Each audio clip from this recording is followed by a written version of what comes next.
ବିଜେଡିର ପତନ ପରେ ବିଜେପି ସରକାର ଆସିଛି ଖୋର୍ଦ୍ଧା ଜିଲ୍ଲା ଟାଙ୍ଗୀକୁ ନୂଆ ଏନ୍ଏସିର ପ୍ରାଧାନ୍ୟ ମିଳିଛି ତାକୁ ନେଇ କ'ଣ ପ୍ରତିକ୍ରିୟା? ଏକ ଐତିହାସିକ ପଦକ୍ଷେପ ମାନ୍ୟବର ମୁଖ୍ୟମନ୍ତ୍ରୀ ମୋହନ ଚରଣ ମାଝୀ ନେଇଛନ୍ତି। ସେଥିପାଇଁ ମୁଁ ତାଙ୍କୁ ଧନ୍ୟବାଦ ଦେବି ଟାଙ୍ଗୀ ଅଞ୍ଚଳବାସୀ ତରଫରୁ। ତା ସହିତ ମନ୍ତ୍ରୀ ଶ୍ରୀଯୁକ୍ତ କୃଷ୍ଣଚନ୍ଦ୍ର ମହାପାତ୍ର ମହୋଦୟ ନଗର ଉନ୍ନୟନ ମନ୍ତ୍ରୀ ଏବଂ ଆମ ପ୍ରିୟ ସାଂସଦ ଅପରାଜିତା ଷଡ଼ଙ୍ଗୀ ମହୋଦୟାଙ୍କର ଉଦ୍ୟମ, ସେଥିପାଇଁ ମୁଁ ତାଙ୍କୁ ଧନ୍ୟବାଦ ଜଣାଉଛି। ଟାଙ୍ଗୀବାସୀଙ୍କର ବହୁଦିନର ଦାବି ଥିଲା ଯେ ଟାଙ୍ଗୀକୁ ସହରର ମାନ୍ୟତା ମିଳୁ ଏବଂ ଏନ୍ଏସି ହେଉ। ବହୁ ସରକାର ଆସିଛି, ବହୁ ଏମଏଲଏ ନିର୍ବାଚିତ ହେଇଛନ୍ତି, ବହୁ ସାଂସଦ ବି ନିର୍ବାଚିତ ହେଇଛନ୍ତି, କିନ୍ତୁ ଏ ଦାବିଟି ପୂରଣ ହେଇ ପାରିନଥିଲା। ଆଜି ଯାହା ହଉ ସୌଭାଗ୍ୟ, ଭଗବାନଙ୍କର କୃପା, ଟାଙ୍ଗୀ ବ୍ଲକର ମୁଁ ପ୍ରତିନିଧି ଭାବରେ ଖୋର୍ଦ୍ଧା ବିଧାନସଭାର ବିଧାୟକ ହେଇଛି। ମୋ ନିଜ ବ୍ଲକ ଆଉ ସେ ବ୍ଲକ ହେଡକ୍ୱାର୍ଟର ଟାଙ୍ଗୀ, ତାହା ଏନ୍ଏସି ହେଇଥିବାରୁ ମୁଁ ମଧ୍ୟ ନିଜକୁ ଗୌରବାନ୍ୱିତ ମନେ କରୁଛି। ସାର୍, ଆପଣ ପ୍ରଥମ ଥର ପାଇଁ ଖୋର୍ଦ୍ଧା ଜିଲ୍ଲାର ବିଧାୟକ ହେଲେ। ବିଧାୟକ 1.5 ବର୍ଷ ଭିତରେ ଆପଣ ଏନ୍ଏସିର ମାନ୍ୟତା ଟାଙ୍ଗୀ ପାଇଁ ଗୋଟେ ବଡ଼ ଉପଲବ୍ଧି। ନିଶ୍ଚିତ ଭାବରେ 1 ବର୍ଷ ଅନେକ ଉପଲବ୍ଧି, ସେଇଭଳି ଖୋର୍ଦ୍ଧାବାସୀଙ୍କ ପାଇଁ, ଟାଙ୍ଗୀବାସୀଙ୍କ ପାଇଁ ଇଏ ମଧ୍ୟ ଗୋଟେ ବଡ଼ ଉପଲବ୍ଧି ଆଉ ସୌଭାଗ୍ୟ ମଧ୍ୟ ମୋର। ଆଉ ଯେ ଟାଙ୍ଗୀ ଏନ୍ଏସି ହେଇଛି, ଟାଙ୍ଗୀର ଯେଉଁ ବିକାଶ ମନରେ କେଉଁଠି ନା କେଉଁଠି ଟାଙ୍ଗୀବାସୀଙ୍କର ଥିଲା। ଖୋର୍ଦ୍ଧା ଯେହେତୁ ହେଡକ୍ୱାର୍ଟର, ଖୋର୍ଦ୍ଧାର ବିକାଶ ହେଉଛି, ଟାଙ୍ଗୀ ଟିକେ ପଛେଇ ଯାଉଛି। ଏଇ ଯେଉଁ ଭାବନା ତାଙ୍କର ଥିଲା, ସେ ଭାବନାର ଇଏ ଗୋଟେ ଯେଉଁ କୁହାଯିବ, ତାଙ୍କ ମନରେ ଆଉ ଗୋଟେ ଉତ୍ସାହ ତିଆରି କରିଛି ଯେ ଟାଙ୍ଗୀ ଏନ୍ଏସି ହେଲା। ନିଶ୍ଚିତ ଭାବରେ ଟାଙ୍ଗୀ ବ୍ଲକବାସୀ ମଧ୍ୟ ଖୁସି, କାରଣ ଟାଙ୍ଗୀ ହେଡକ୍ୱାର୍ଟର, ସବୁ ବ୍ଲକ ହେଡକ୍ୱାର୍ଟର ସମସ୍ତେ ଏଇଠିକି ଆସିବେ, ତେଣୁକରି ସେଥିପାଇଁ ଖୁସି। ଏବଂ ଟାଙ୍ଗୀର ଯେଉଁ ଡେଭଲପମେଣ୍ଟ ପାଇଁ ଗୋଟେ ବାଧକ ବି ସାଜୁଥିଲା, ଆମ ପାଖରେ ଲ୍ୟାଣ୍ଡର ପ୍ରୋବ୍ଲେମ୍ ଥିଲା, ଗୋଚର ଜମି ଗୁଡ଼ିକରେ ଆମେ କୌଣସି କାମ ବି କରିପାରୁନଥିଲୁ ଏବଂ ସେ ସୁଯୋଗ ଆସିଲା। ଏବଂ ଅର୍ବାନ୍ ଡିପାର୍ଟମେଣ୍ଟ ଯେଉଁ ରେଟ୍ରେ ଫଣ୍ଡିଂ ହୁଏ ଏବଂ ଅର୍ବାନରେ ଯେଉଁ ଫ୍ୟାସିଲିଟି, ବିଭିନ୍ନ ପ୍ରକାର ଫ୍ୟାସିଲିଟି ଅଛି, ସେଇଟା ଅର୍ବାନ୍ ଡିପାର୍ଟମେଣ୍ଟ ଗୋଟେ ସ୍ପେଶାଲ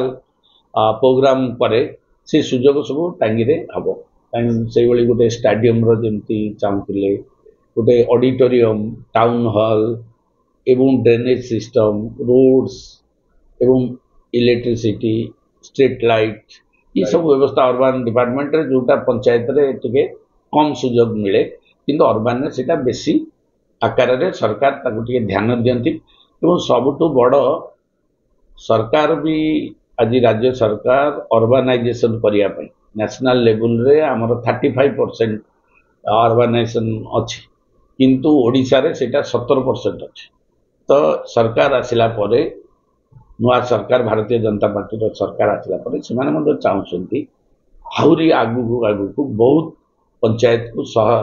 ଏନ୍ଏସି କରିବା ଏବଂ ସହରର ମାନ୍ୟତା ଦେବା। ସେଥିପାଇଁ ସରକାର ପଦକ୍ଷେପ ନେଇଛନ୍ତି ଏବଂ ଆଗାମୀ ଦିନରେ ମଧ୍ୟ ଆହୁରି ବହୁତ ଗୋଟାଏ ବ୍ଲକ ହେଡକ୍ୱାର୍ଟର ଅଛି କିମ୍ବା ଏମିତି ପଞ୍ଚାୟତ ବି ଅଛି ଯେଉଁଠି ଅର୍ବାନାଇଜ୍ଡ ହେଇଗଲାଣି, ତାକୁ ମଧ୍ୟ ନେବେ। ଏଇ ବିଗତ ଦିନରେ ସାମ୍ବାଦିକମାନେ ଆପଣଙ୍କୁ ବାହୁବଳୀର ଆଖ୍ୟା ଦେଇଥିଲେ। ଆଜି ମଧ୍ୟ ବାହୁବଳୀର ମାନ୍ୟତା ଆପଣଙ୍କର ଯେଉଁ ହେଇଥିଲା ପାଇକ ଆଖଡ଼ାରେ ଆପଣ ସମ୍ମାନିତ କରାଗଲା। ତା ସହିତ ଭାଇ ଆପଣଙ୍କୁ ଶେଷ କ୍ୱେଶ୍ଚିନ୍ ମୋର ରହିବ ଯେ ଟାଙ୍ଗୀର ଫୋକସ୍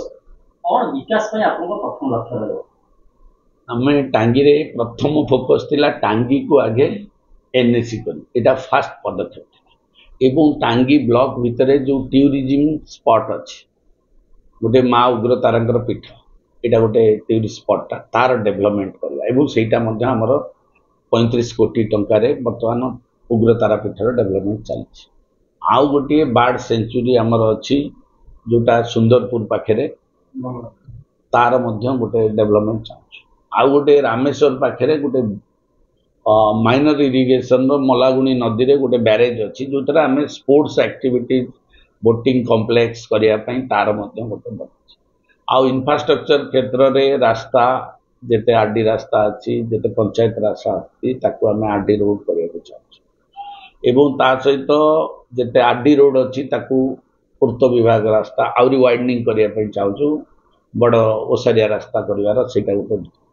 ଏବଂ ଇରିଗେସନ ସେକ୍ଟରରେ ଆମର କ୍ରିକ୍ ଇରିଗେସନ ପ୍ରୋଜେକ୍ଟ ଥିଲା ତାକୁ ରିନୋଭେସନ ଅଛି ଆଉ ଗୋଟେ ଇରିଗେସନ ମଲାଗୁଣିର ମଧ୍ୟ ସିଲ୍ଟିଂ କରିବାକୁ ଚାହୁଁଛୁ ତା ରିଜର୍ଭର ପଏଣ୍ଟକୁ ଆହୁରି ବଢ଼ାଇବାକୁ ଚାହୁଁଛୁ ଝୁମ୍ପାଣ ବୋଲି ଗୋଟେ ବନ୍ଧ ଅଛି ଇରିଗେସନ ମାଇନର ଇରିଗେସନ ପ୍ରୋଜେକ୍ଟ ତାର ଡେଭଲପମେଣ୍ଟ ଚାହୁଁଛୁ ଆଉ ଗୋଟେ ଟାଙ୍ଗିରେ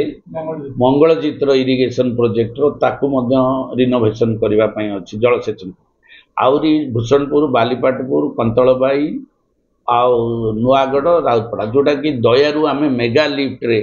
ପାଣି ଆଣିକିରି ଲୋକଙ୍କର ସମସ୍ତ ଜମିକୁ ଜଳସେଚନ ଯୋଗାଇ ଦେବା ପାଇଁ ତାର ଗୋଟେ ବ୍ୟବସ୍ଥା ଅଛି ଆଉ ମଲାଗୁଣି ନଦୀଟା ଅଛି ତାର ଟେଲ୍ ଏଣ୍ଡକୁ ଆମେ ନେବାକୁ ଚାହୁଁଛୁ ପାଣି ତାର ମଲାଗୁଣି ଯେତିକି ଯାଉଛି ତାର ଲାଷ୍ଟ ଏଣ୍ଡ ପର୍ଯ୍ୟନ୍ତ କେମିତି ପାଣି ଯିବ ୱାଟର ରିଜର୍ଭର ବଢ଼ିଲେ ସିଏ ଯିବ ପାଣି ଟେଲ୍ ଏଣ୍ଡରେ ପହଞ୍ଚିବ ତାର ବି ଗୋଟେ ଟାର୍ଗେଟ ତ ନିରାକାରପୁରରେ ଗୋଟେ ମିନି ଷ୍ଟାଡିୟମ ଆମେ କରିବାକୁ ଯାଉଛୁ ଏବେ ବଡ଼ 15 କୋଟି ଟଙ୍କାରେ ଏବଂ ନିରାକାରପୁର କଲେଜର ଏଜୁକେସନ ଟାଙ୍ଗି କଲେଜ ଯେଉଁଟା +2 +3 ସେଠି ଇନଫ୍ରାଷ୍ଟ୍ରକ୍ଚର ଡେଭଲପମେଣ୍ଟ ହେଉଛି ଏବଂ ନିରାକାରପୁର କଲେଜରେ ମଧ୍ୟ ତାର ଇନଫ୍ରାଷ୍ଟ୍ରକ୍ଚର ଡେଭଲପମେଣ୍ଟ ପାଇଁ ମଧ୍ୟ କାମ ଚାଲିଛି ତା ସହିତ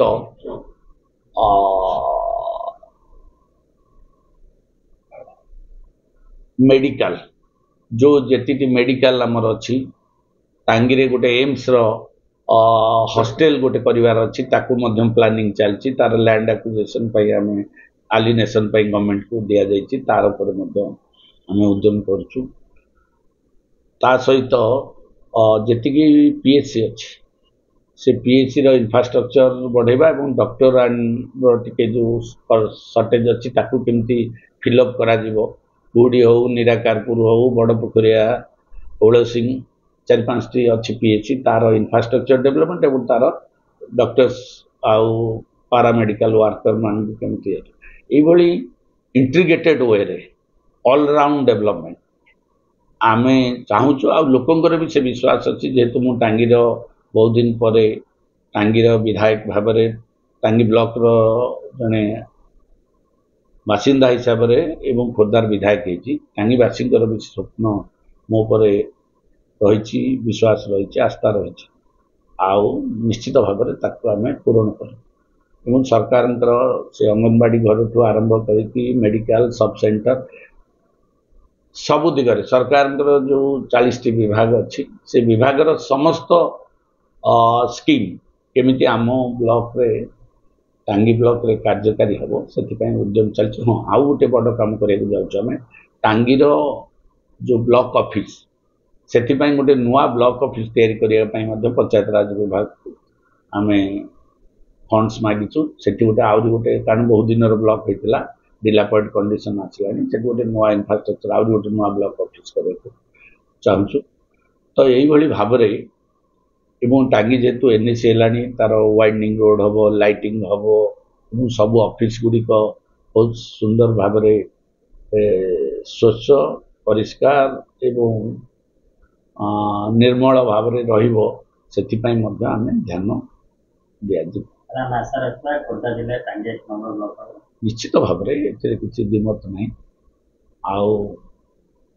ରାଜ୍ୟରେ ଟାଙ୍ଗି ବ୍ଲକକୁ 1 ନମ୍ବର କରାଯିବ ମାନେ ତାର ଇନଫ୍ରାଷ୍ଟ୍ରକ୍ଚର ଦୃଷ୍ଟିକୋଣରୁ ହେଉ କି ତାର ଇକୋନୋମିକାଲ